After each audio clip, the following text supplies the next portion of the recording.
ibaia bukatu dugu, eta egun hauetan aterabideak eta jarraituko dugu egiten, eta ibaia ikertzen jarraituko dugu.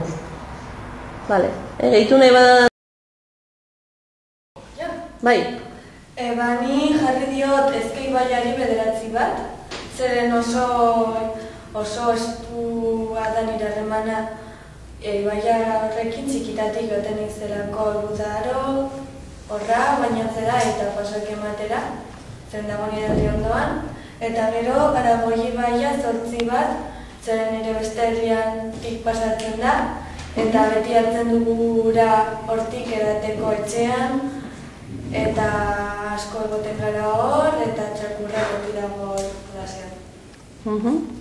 Bueno, oso ongi.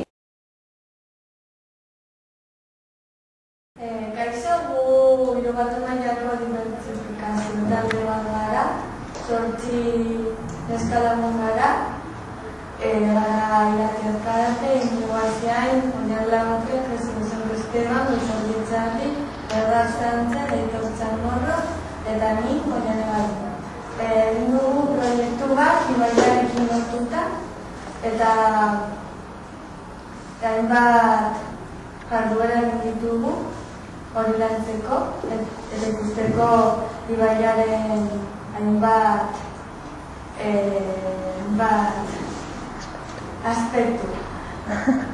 Eta lehenengo egin nuena izan zen ibaiaren sinonimo jartzea 3 paperetan bakoitzak, eta gero ibaiaren lagunaiak ibaiaren aztertzeko lagunaiak eman genituen, eta dira hidrologiko, hidrauliko, ekosistemiko eta holistiko. Bueno, a ver.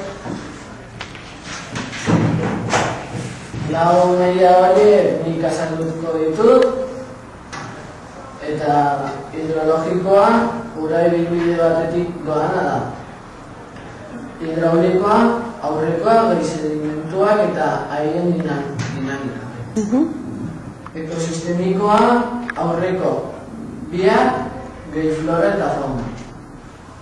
Eta maila holistikoa aurreko guztiak balio historikoa, kulturala, deportiboa eta da.